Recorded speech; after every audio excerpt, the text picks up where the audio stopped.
The fluorescent lights in the community center buzzed quietly overhead as 17-year-old Maya sat in the back corner of the music room, her fingers absently picking at a loose thread on her faded jeans. She'd been sitting there for almost 20 minutes now, watching other teenagers laugh and tune their instruments, feeling completely out of place. This wasn't her world. Her world was hospital corridors that smelled like disinfectant, medication schedules written on whiteboards, and the steady beep of monitors that had become the soundtrack to her life. 3 weeks ago, Mrs. Patterson, the social worker from the hospital, had cornered her in the hallway outside her mother's room. Maya remembered trying to slip past her, pretending she needed to get something from the vending machine, but Mrs. Patterson was persistent. She'd placed a gentle hand on Maya's shoulder and said something about how caregivers need care too, about how she couldn't pour from an empty cup, about how spending every single afternoon and evening at the hospital wasn't healthy for a girl her age. Maya had wanted to snap back. What did healthy even mean anymore? How could anything feel normal when your whole world was falling apart? But she'd just nodded tiredly, too exhausted to argue, and accepted the flyer for the community youth music program. She'd shoved it in her backpack and forgotten about it until her mother found it 2 days later while looking for Maya's phone charger. Her mom had held up that crumpled flyer with trembling hands, her face lighting up in a way Maya hadn't seen in months. "You should go," she'd whispered, her voice raspy from the oxygen tube. "Please, sweetheart, for me." And that's how Maya ended up here, in this bright room full of strangers who seemed to belong to a different universe entirely. She clutched her mother's old guitar across her lap, running her thumb over the worn finish. The instrument had been beautiful once, probably. Now it was covered in scratches and dings, the wood dulled by decades of use. Her mother had been a music teacher before the illness, before everything changed. Maya could barely remember those days now, when their small apartment had been filled with melodies and laughter instead of medical equipment and hushed phone calls with insurance companies. "All right, everyone, let's get started." Mr. Chen, the instructor, clapped his hands together with enthusiasm that made Maya want to sink further into her chair. He was probably in his 50s. With kind eyes behind wire-rimmed glasses and an energy that seemed impossibly bright. "I'm so excited to have you all here. This is going to be an amazing semester." Amazing.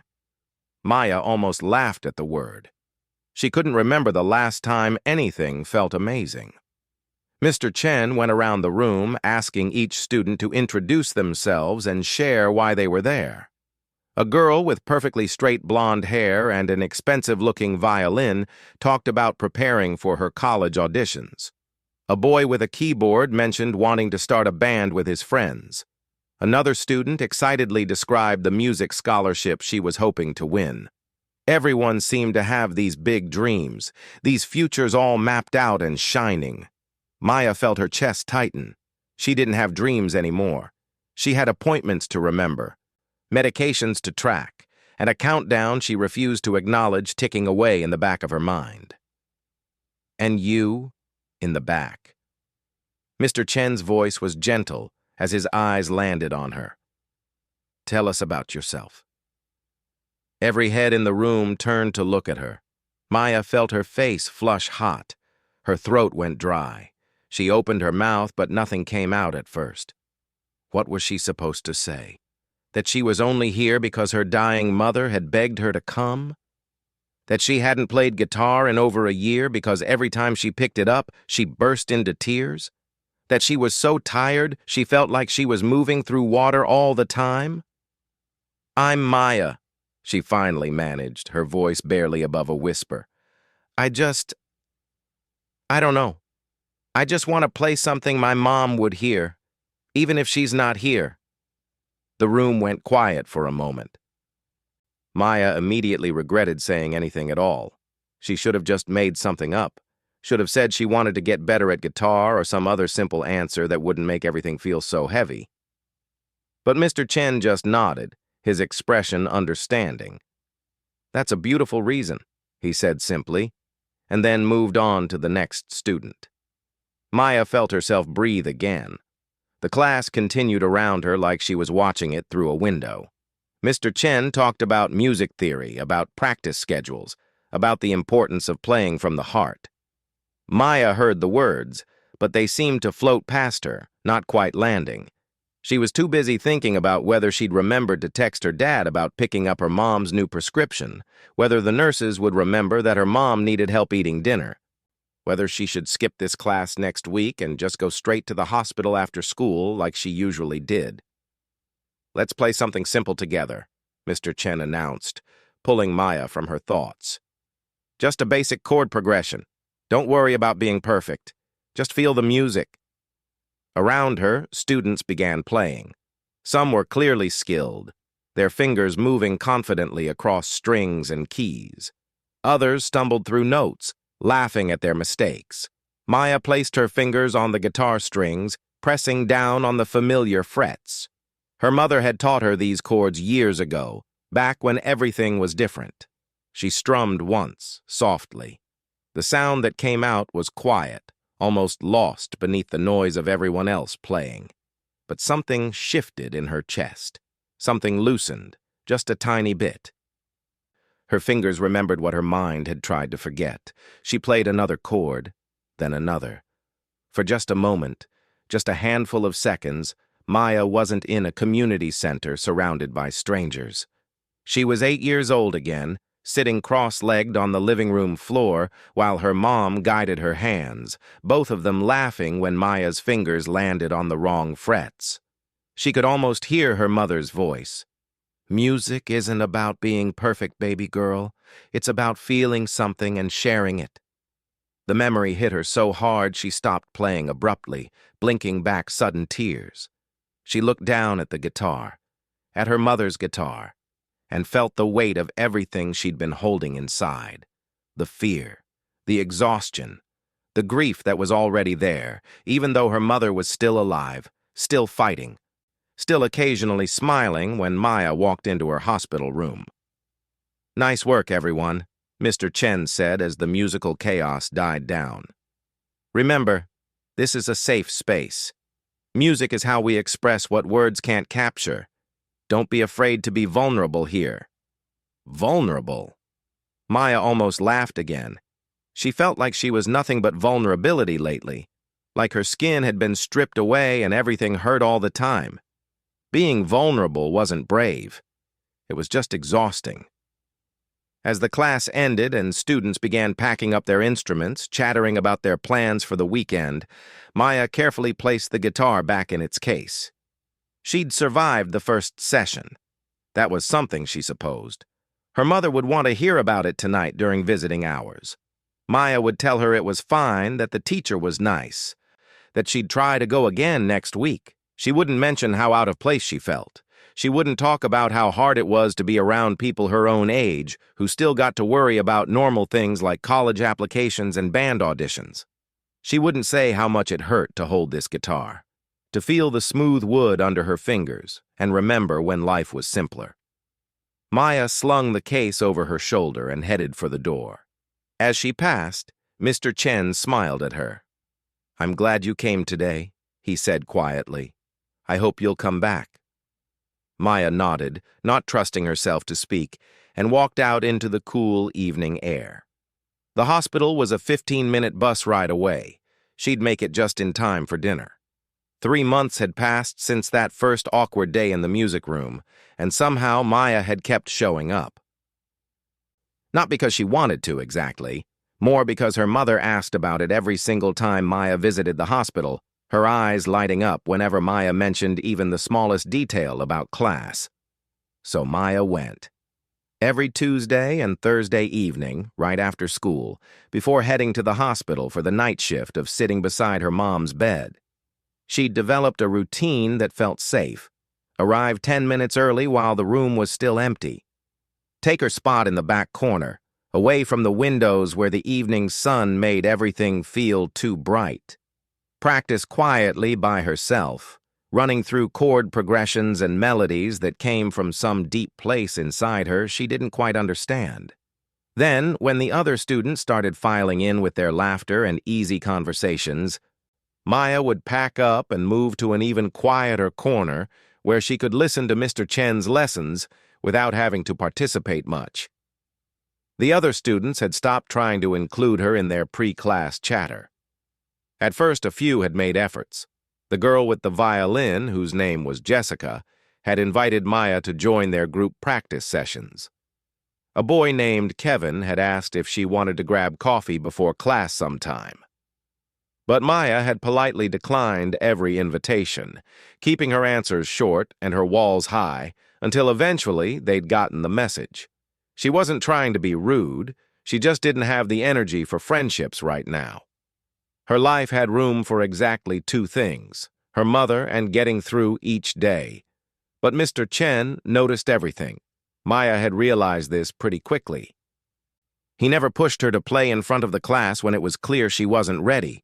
He never made a big deal about the fact that she sat alone, but he paid attention in ways that made Maya feel seen, even when she wished she could be invisible. Sometimes he'd stop by her corner after class to mention a technique he thought she might find interesting, or to leave sheet music on the chair beside her without saying a word.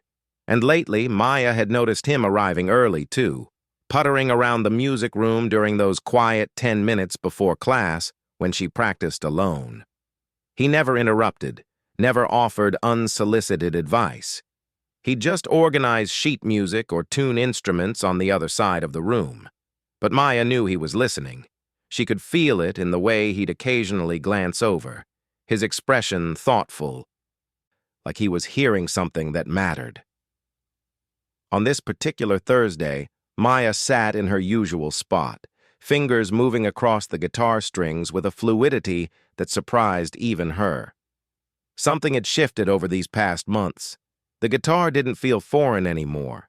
It felt like the only place she could be completely honest. When she played, she didn't have to pretend to be okay. She didn't have to smile at nurses or assure her dad that she was handling everything fine or act strong for her mother. She could just feel everything, the anger and the fear and the sadness and the love, and let it flow through her fingers into music. She'd been working on something new, a melody that had started forming during one of those long nights at the hospital. Her mom had been sleeping, the pain medication finally giving her a few hours of peace. And Maya had been sitting in the uncomfortable vinyl chair beside the bed, listening to the rhythm of the machines, the beep of the heart monitor, the wheeze of the oxygen, even the footsteps of nurses in the hallway. It had all blended together into a strange kind of music, and Maya had found herself humming along, creating a melody that felt like all the things she couldn't say out loud. Now she played that melody in the empty classroom, her eyes closed, completely lost in it. She didn't hear Mr. Chen walk over until he spoke softly from a few feet away. "That's beautiful, Maya. Is it something you're working on?" She jumped slightly, her fingers freezing on the strings. Her face flushed hot with embarrassment, the way it always did when someone caught her actually trying. "It's nothing," she mumbled. "Just something I've been messing around with." Mr. Chen pulled up a chair, sitting down, but keeping a respectful distance. "It doesn't sound like nothing. It sounds like something important." Maya shrugged, staring down at the guitar. She could feel his eyes on her, patient and kind, waiting without pushing. It was one of the things she appreciated about him. He knew how to give space. "How's your mom doing?" he asked gently. The question caught Maya off guard. She'd mentioned her mother that first day, but they'd never really talked about it again. She'd assumed, hoped really, that everyone had forgotten. But of course Mr. Chen hadn't forgotten. He never seemed to forget anything. "She's okay," Maya said automatically, the response she gave everyone. Then she stopped, surprised at what came out next. "Actually, she's not. She's getting worse. The doctors say maybe a few more months if we're lucky." The words hung in the air. Maya couldn't believe she'd said them out loud. She never talked about this, not even with her dad, who was drowning in his own grief. They moved around it, this enormous truth, like furniture in a dark room. "I'm so sorry," Mr. Chen said, and something in his voice made it clear he really meant it. Not the automatic sympathy people offered when they didn't know what else to say, but genuine understanding. "That must be incredibly hard." Maya nodded, not trusting herself to speak. If she started talking about how hard it was, she might not stop. She might tell him about how she was failing 2 classes because she couldn't focus on homework, how she'd stopped sleeping more than a few hours a night, how sometimes she looked at her mother, at this person who used to be so vibrant and strong, now barely able to lift her head, and felt so angry she wanted to scream, and then felt guilty for being angry because her mother didn't deserve any of this. "The piece you were playing," Mr. Chen continued after a moment, "it sounds like you're saying something with it, something that matters." Maya's throat tightened. "My mom used to say that. That music is for saying what words can't." She sounds like a wise person. "She was a music teacher before she got sick." Maya paused, then added quietly, "This was her guitar." Mr. Chen looked at the instrument with new understanding. "She must be so proud that you're playing it." She would have been proud. That's what people usually said, putting everything in past tense, even when the person was still alive. But Mr. Chen had said is present tense, like Maya's mother was still fully here, still fully a person. It was a small thing, but it made Maya's chest ache in a different way. "Listen," Mr. Chen said, shifting forward slightly in his chair. "I want to ask you something, and I need you to really think about it before you answer, okay?" Maya felt her stomach clench with anxiety. Here it comes, she thought. He's going to tell me I need to participate more, or play in front of the class, or join some group project. All the things she absolutely couldn't handle right now.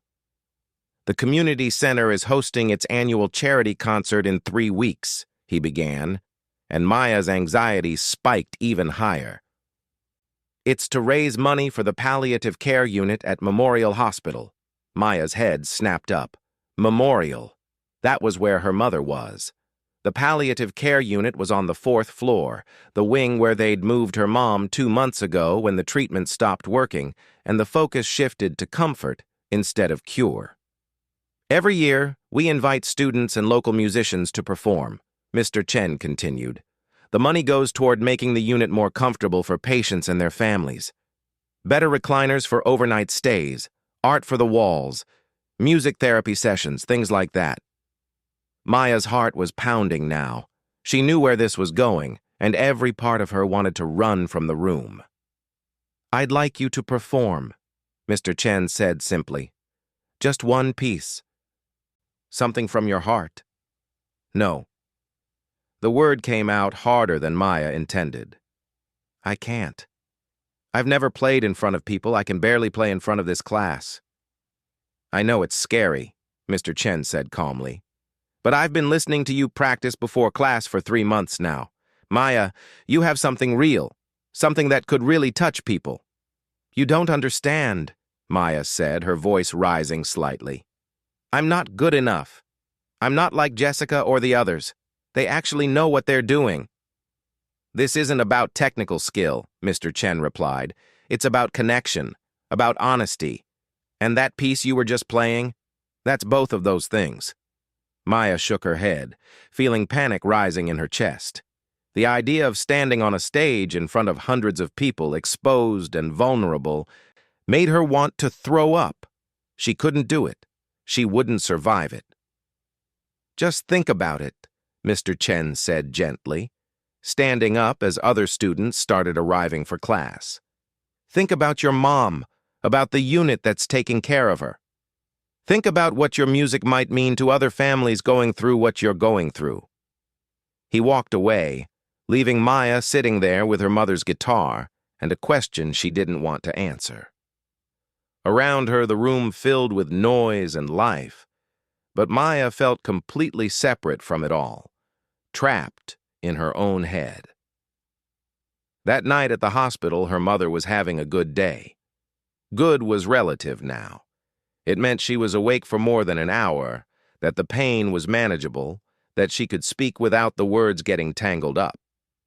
Maya sat beside the bed, holding her mom's thin hand, trying to figure out how to bring up what Mr. Chen had asked. "You're quiet tonight," her mother said, her voice raspy but warm. "More than usual. What's on your mind, sweetheart?" Maya took a breath. "Mr. Chen asked me to play at a concert. For the hospital." Her mother's eyes widened, brightening with something that looked almost like her old energy. "That's wonderful." "I told him no," Maya said quickly. "I can't do it, Mom. I'm not ready." Her mother squeezed Maya's hand with what little strength she had. "Baby girl, listen to me. You've been ready your whole life. Music isn't about being perfect. It's about being brave enough to share what's inside you. But what if I mess up? What if I freeze? What if you give someone hope?" Her mother interrupted gently. "What if your music helps another family feel less alone? Wouldn't that be worth being scared?" Maya felt tears burning behind her eyes. Her mother smiled, tired but determined, and whispered, "Play for me. Play for all of us who are fighting, please." And in that moment, looking at her mother's hopeful face, Maya felt something crack open inside her chest. It wasn't courage exactly. It was something simpler and harder. It was love, the kind of love that makes you do impossible things. "Okay," Maya whispered. "I'll do it." The 3 weeks between saying yes and the actual concert passed in a blur of panic and second-guessing. Maya must have changed her mind about performing at least 20 times. She'd pick up her phone to text Mr. Chen and tell him she couldn't do it. Then she'd remember the look on her mother's face when she'd agreed, and she'd put the phone down again. The night of the concert arrived faster than Maya wanted it to. She woke up that Saturday morning with her stomach in knots, the kind of nervousness that made it impossible to eat breakfast. Her dad noticed, of course. He'd been noticing a lot more lately, probably because he was trying so hard to be present for Maya while still being there for his wife.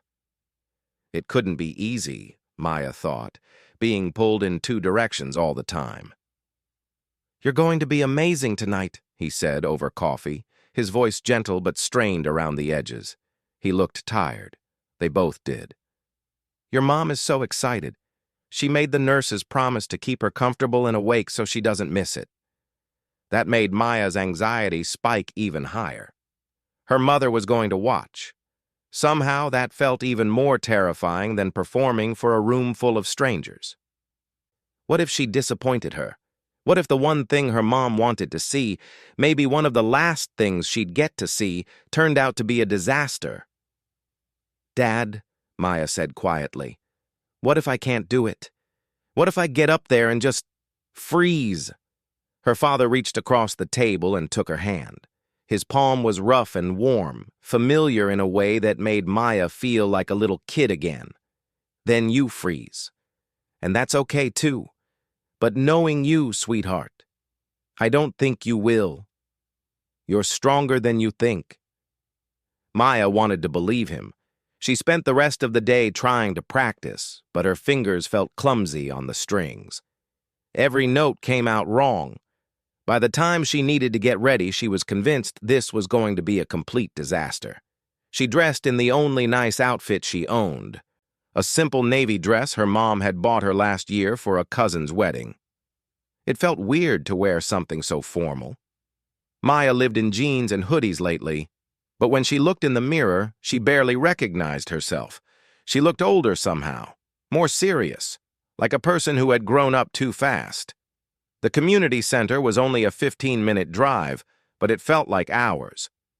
Her dad drove in silence, probably sensing that Maya needed quiet to deal with her racing thoughts. When they pulled into the parking lot, Maya's heart nearly stopped. The place was packed. Cars lined every available space, and people in nice clothes were streaming through the front doors. "This many people came?" Maya whispered, her voice barely audible. "It's for a good cause," her dad said. "Everyone wants to help."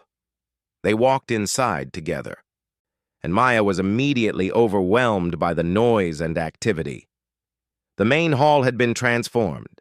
Rows of chairs faced a small stage at the front, and nearly every seat was already filled. There were families with young children, elderly couples holding hands, groups of hospital staff still wearing their scrubs under winter coats. String lights had been hung across the ceiling, making everything feel warm and almost magical, which somehow made Maya feel worse. This was too important. Too many people were counting on this night to matter. Mr. Chen found her backstage, which was really just a sectioned-off area behind a heavy curtain. Other performers were there too, warming up their instruments and doing vocal exercises. Maya felt completely out of place among them. These were real musicians. What was she doing here? "Hey," Mr. Chen said, his voice calm and reassuring. "How are you feeling?" "Terrified," Maya admitted. There was no point in pretending. "That's normal. Every performer gets nervous." He handed her a bottle of water. "Just remember, you're not here to be perfect. You're here to share something true. That's all anyone can ask." Maya nodded, but the words felt empty. Easy to say, much harder to believe. She found a corner away from the other performers and sat down with her mother's guitar, trying to breathe normally. Through a gap in the curtain, she could see the audience growing larger. Someone was making announcements about the program, thanking sponsors and donors. The concert began, and Maya listened from backstage as performer after performer took the stage. A local jazz band played a complicated, upbeat number that had people tapping their feet. A woman with a beautiful opera voice sang an aria that soared through the room. A teenage boy played classical piano so perfectly it sounded like a recording. Each performance was met with enthusiastic applause and cheering. Maya felt smaller with each act. These people were incredible.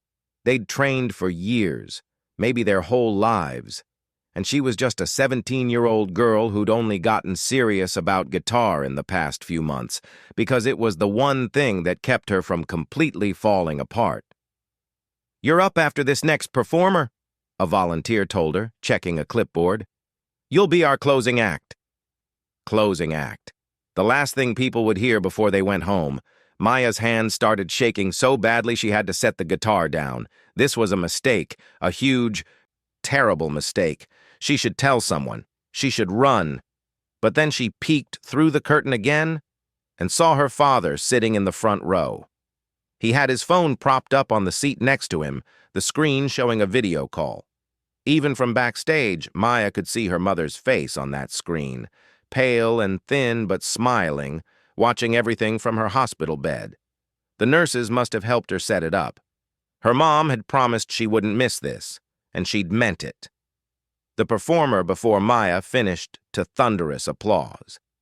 Maya's heart was pounding so hard she could hear it in her ears. This was it. No more time to back out. No more time to prepare. She picked up the guitar with trembling hands and walked toward the stage entrance. Mr. Chen met her there, his hand briefly touching her shoulder. "Just breathe. You've got this." Then the volunteer was gesturing her forward, and suddenly Maya was walking onto the stage. The lights were brighter than she'd expected, making it hard to see individual faces in the audience, but she could feel hundreds of eyes on her. The room fell quiet as she made her way to the single stool at center stage, her footsteps echoing in the sudden silence. Someone adjusted the microphone for her height. Maya sat down, positioned her guitar, and looked out at the crowd. For a long, horrible moment, her mind went completely blank. She couldn't remember how the song started. She couldn't remember why she'd agreed to do this. She couldn't remember anything except the overwhelming urge to run off the stage and never come back. Then her eyes found her father in the front row, found that phone screen with her mother's face. Her mom was watching, had fought through exhaustion and pain to stay awake for this moment. And suddenly Maya knew she couldn't run, not from this. This was too important. She leaned toward the microphone, and somehow her voice came out steadier than she felt. "My mom taught me something about music," she said softly, the words echoing through the room. "She taught me that it's not about playing perfect notes. It's about saying the things that words can't say." The audience was completely still, listening. Maya took a breath that felt like diving underwater. This song is for everyone in this room who's ever sat in a hospital room and felt helpless. For everyone who's watched someone they love suffer and wished they could take the pain away. For all the families fighting battles that most people never see. Her voice cracked slightly. And especially for my mom, who's watching from the 4th floor of Memorial Hospital right now. Mom, this is for you. Maya closed her eyes. In the darkness behind her eyelids, she let everything else fall away. The crowd, the stage, the fear, all of it dissolved. There was only the guitar in her hands, only the melody that had been living inside her for months, waiting for this moment. She began to play. The first notes came out soft, almost fragile like the beginning of rain. Maya's fingers found their places on the strings with a gentleness that surprised her. This wasn't the complicated, flashy playing she'd heard earlier. This was something different, something raw and honest. The melody she'd composed during those long hospital nights flowed out of her, each note carrying the weight of everything she'd been holding inside. The fear of losing her mother, the exhaustion of being strong all the time, the anger at a world that could be so unfair, the desperate, aching love that made all of it bearable. Halfway through, Maya started to hum softly, then to sing without real words, just sounds that expressed what language couldn't capture. It was vulnerability turned into music, grief transformed into something beautiful. She didn't think about the audience. She didn't think about making mistakes. She just played, letting the music be exactly what it needed to be. Nothing more, nothing less. Just truth, just feeling. Just a daughter trying to tell her mother everything she needed to say before it was too late. In the audience, something remarkable was happening. One by one, people stopped breathing normally. Stopped thinking about what they'd make for dinner or whether they'd fed the parking meter. They just listened, really listened, and felt something crack open in their own chests. Memories of their own losses, their own fears, their own moments of helplessness in the face of illness and death. A nurse in the 3rd row thought about the patient she'd lost last week, the one whose hand she'd held until the very end. A father near the back remembered his own mother's final days. An elderly man reached for his wife's hand, grateful she was still beside him. Maya's father sat frozen, tears streaming down his face, seeing his daughter's pain for the first time and understanding just how much she'd been carrying alone. And on that phone screen in the front row, Maya's mother watched her daughter, tears sliding down her own hollow cheeks. Her heart breaking and healing at the same time. This was her baby girl, all grown up, turning pain into something that mattered, using music exactly the way it was meant to be used. The last note hung in the air for a long moment before fading into silence. The silence that followed Maya's last note wasn't the awkward kind that makes performers panic. It was something else entirely, something sacred, like the moment after a prayer when no one wants to be the first to speak. Maya opened her eyes slowly, almost afraid of what she'd see. The audience sat completely still. In the bright stage lights, Maya could see faces streaked with tears. A woman in the 2nd row had her hand pressed over her mouth. The nurse in scrubs was wiping her eyes with her sleeve. Even Mr. Chen, standing off to the side of the stage, had tears running down his cheeks. Then, slowly, Maya's father stood up. His face was wet, and his hands were shaking, but he started clapping.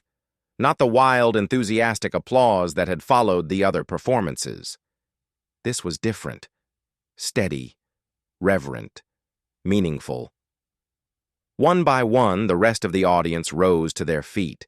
The sound of their applause filled the room, but it wasn't loud or overwhelming. It was gentle, almost careful, like they understood that what they'd just witnessed was too fragile for noise. People weren't just clapping for a performance. They were acknowledging something deeper, a shared grief, a collective understanding of what it means to love someone who's slipping away. Maya sat frozen on the stool, her guitar still in her hands, unable to fully process what was happening. She'd expected polite applause. Maybe, or worse, pity. But this felt like something else. Like the entire room had just lived through those hospital nights with her, had felt her fear and her love and her desperate hope. Mr. Chen walked onto the stage, and without saying a word, he simply hugged her. Maya felt herself start to shake, all the emotion she'd been holding in for months finally breaking through. She didn't sob or make a scene. The tears just came quietly, soaking into Mr. Chen's shoulder, while the audience continued their standing ovation. "You did it," he whispered. "You really did it." When Maya finally made her way off stage, her legs felt weak and unsteady. The other performers who'd been waiting backstage looked at her differently now. Not with the slight dismissiveness they'd shown before, when she was just the quiet girl with the old guitar. Now there was respect in their eyes, understanding. Jessica, the girl with the violin, approached her cautiously. "That was incredible," she said softly. "I've never heard anything like that." Maya managed a small nod, still too overwhelmed to form words. She needed to get to her father, needed to see that phone screen, needed to know what her mother thought. She made her way through the crowd of people who were gathering near the stage, many of them still wiping tears from their faces. But before she could reach her dad, people started stopping her. A woman in her 50s gently touched Maya's arm. "Thank you," she said, her voice thick with emotion. "My husband is in hospice right now. What you played, it's everything I've been feeling but couldn't say." An elderly man with kind eyes waited his turn. "I lost my wife 2 years ago," he told Maya. "Tonight, your music helped me remember that the pain means the love was real. Thank you for that gift." One after another, strangers approached her. They shared their stories in hushed voices. The mother who'd lost a child, the son caring for his aging father, the woman whose sister was fighting cancer, the man who'd survived a heart attack and was learning to appreciate every moment. Each person saw themselves in Maya's music, found their own grief and hope reflected back at them. Maya listened to each one, nodding and accepting their hugs, feeling the weight of their gratitude and their pain. She'd thought she was alone in this experience, that no one else could understand what it felt like to watch someone you love fade away. But here was proof that she'd never been alone at all. Everyone in this room carried their own losses, their own fears. They were all just trying to find ways to cope, to honor the people they loved, to keep going even when it felt impossible. Finally, Maya reached her father. He pulled her into a tight embrace, and she could feel him trembling. "Your mom saw everything," he whispered into her hair. "Every single note."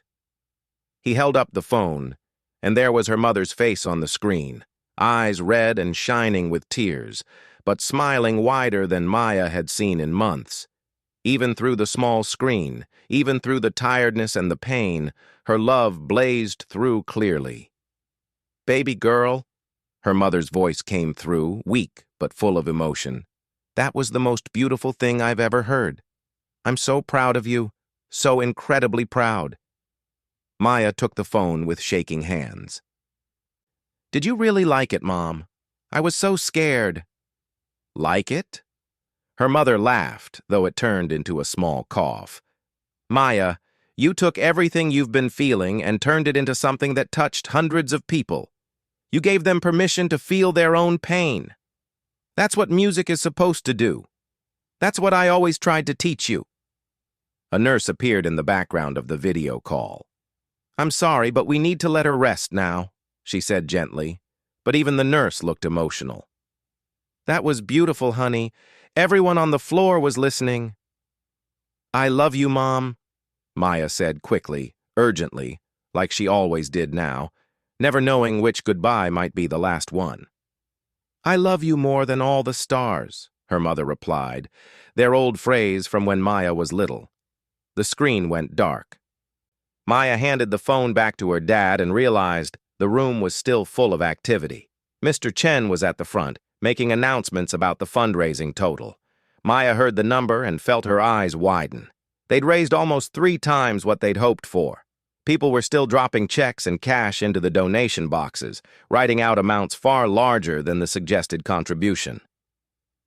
We couldn't have done this without our performers, Mr. Chen was saying, especially our closing act, who reminded us all why we're here tonight, to support families facing the hardest moments of their lives, to make sure that places like Memorial Hospital's palliative care unit can provide comfort and dignity when it matters most. The crowd applauded again, and Maya felt her cheeks flush. She wasn't comfortable with attention, had never wanted to be in the spotlight.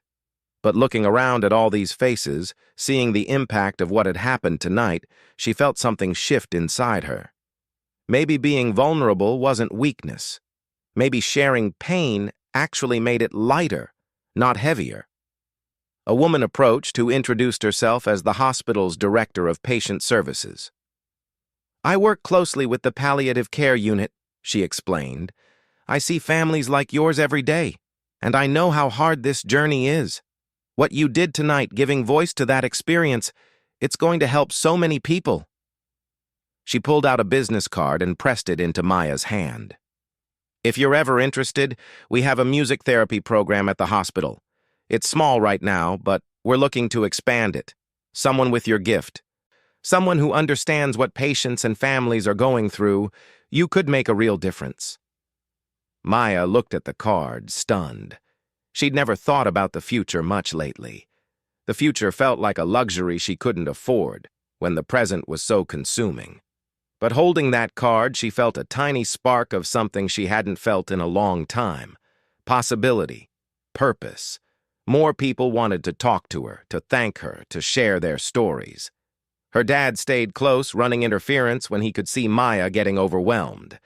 Jessica and a few other students from the music class gathered around her too, creating a protective circle. You never played like that in class, Kevin, the boy with the keyboard, said with genuine admiration. That was on a completely different level. I couldn't, Maya admitted quietly. I guess I needed it to matter this much before I could really let go. The evening eventually wound down. People began filtering out into the cold night, carrying the weight of the experience with them. Maya helped pack up chairs and music stands, grateful for something normal to do with her hands. Her mind was still spinning, trying to process everything that had happened. Mr. Chen found her as she was putting her mother's guitar back in its case. You know what the most important thing is that happened tonight? He asked. Maya shook her head. You found your voice. Your real voice.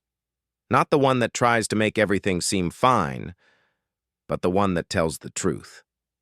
He paused, choosing his words carefully. Maya, whatever happens with your mom, you're going to be okay. You're stronger than you know. Tonight proved that. Maya felt fresh tears threatening. She'd been strong for so long, had to be strong, that hearing someone acknowledge it made something inside her want to collapse. But she held it together, just nodded, and managed a small smile. Her dad drove her to the hospital afterward. It was late, well past normal visiting hours, but the nurses made an exception. They always did for families in the palliative care unit. Everyone understood that time was precious, that rules mattered less than moments.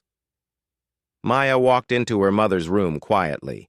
The lights were dim and her mom appeared to be sleeping, but her eyes fluttered open when she heard Maya's footsteps.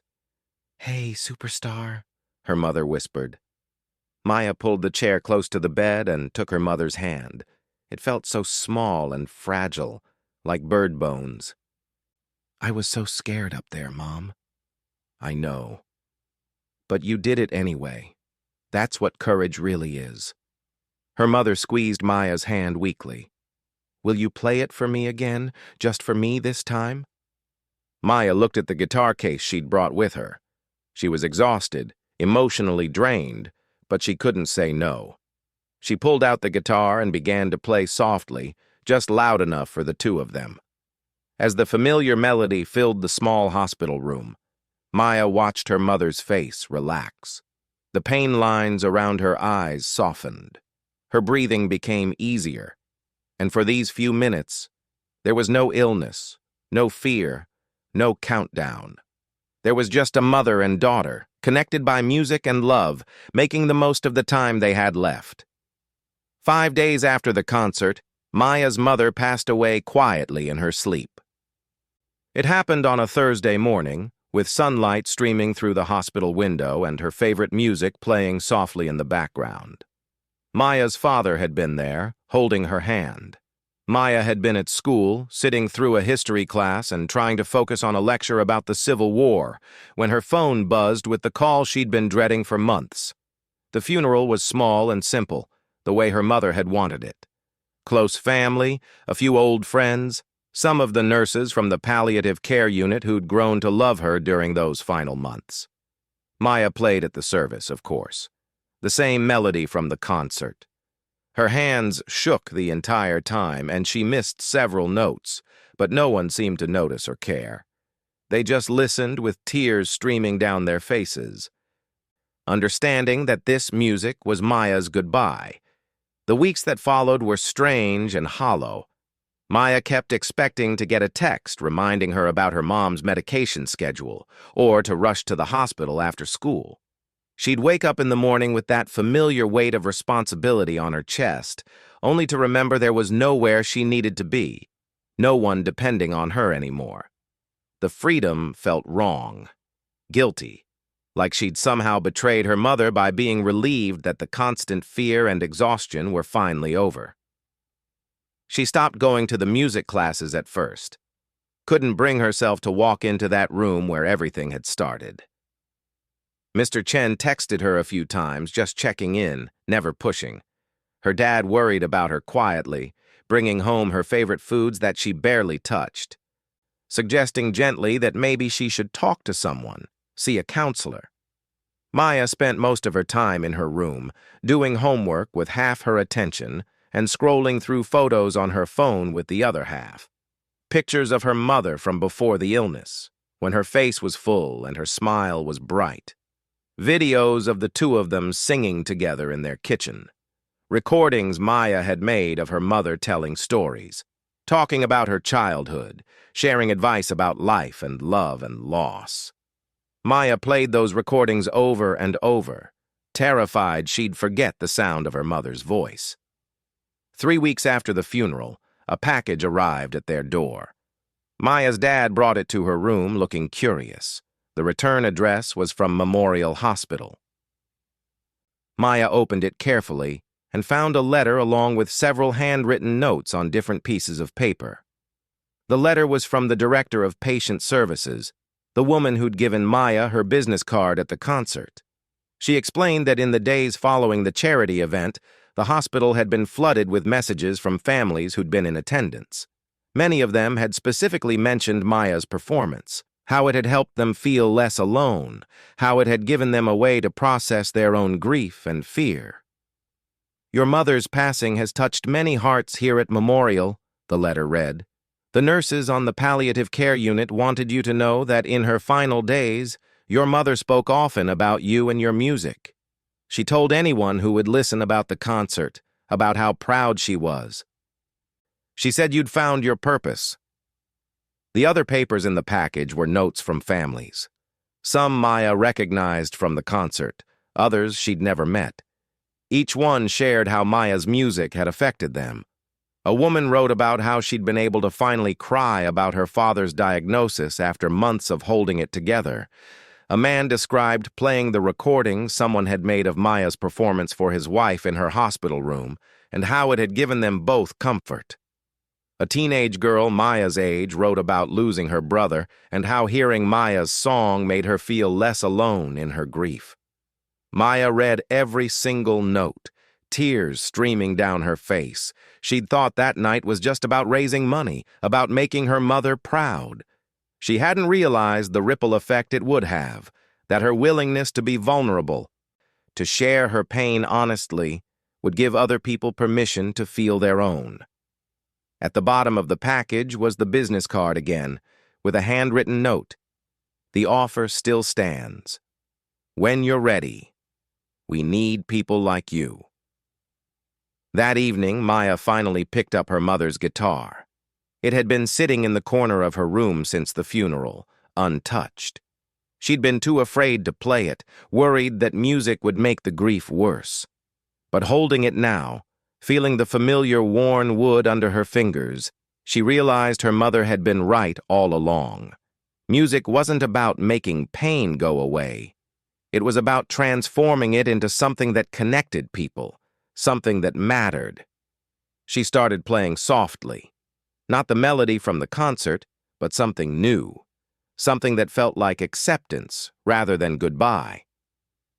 The notes came slowly at first, then with more confidence, and for the first time since her mother's death, Maya felt like she could breathe fully.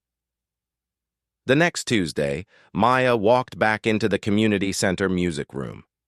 She was early, like always. Mr. Chen was there, organizing sheet music, and his face broke into a genuine smile when he saw her. "I wasn't sure you'd come back," he said. "I wasn't either," Maya admitted, "but I think my mom would want me to." They talked for a while about music and grief and moving forward. Mr. Chen shared his own story about losing his father years ago, how music had been the thing that saved him.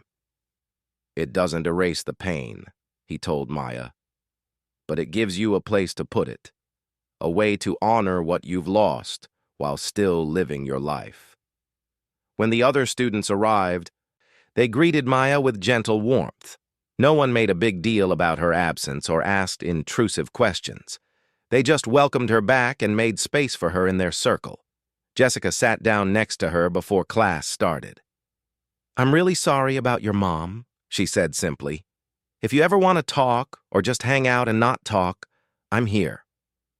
Maya felt something loosen in her chest.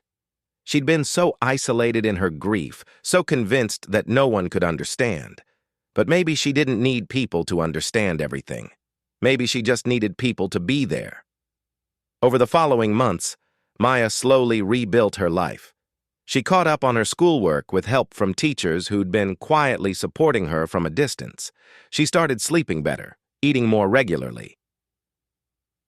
The sharp edge of grief began to dull into something more manageable, a sadness she could carry without it crushing her. And she started visiting the hospital once a week, guitar in hand.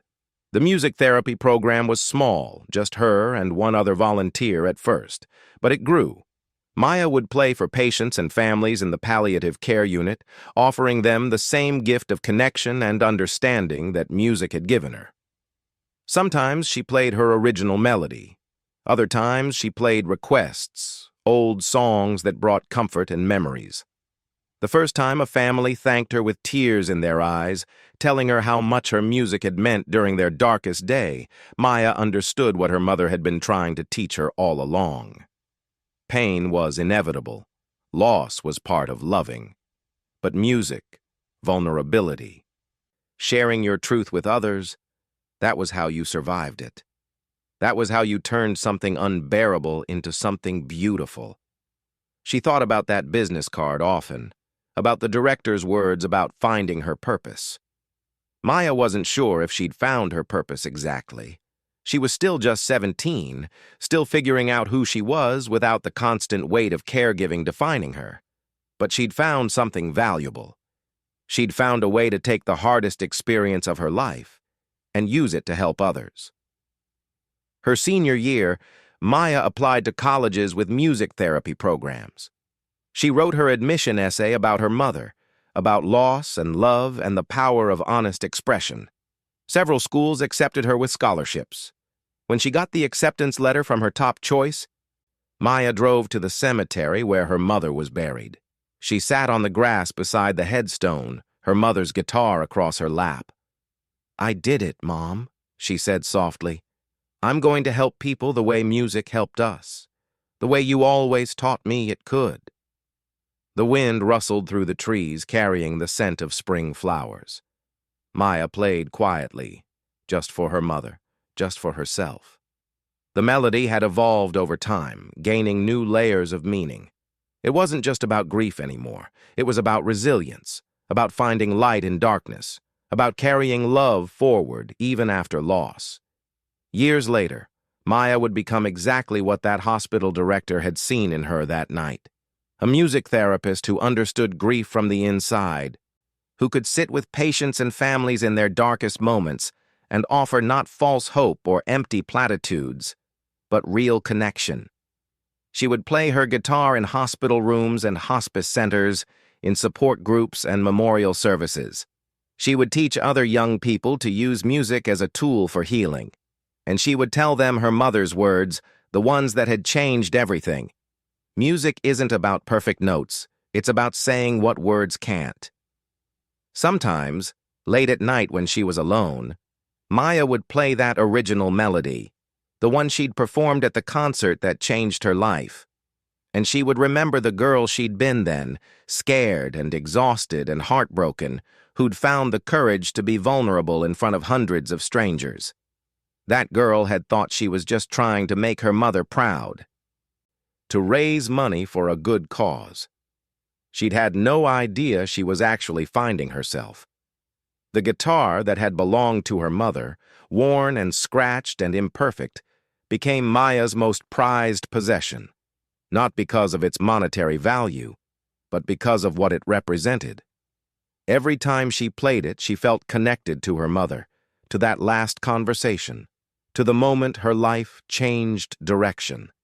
The instrument carried her mother's legacy forward, note by note, song by song, heart by heart, and in the end, that was enough, more than enough. It was everything.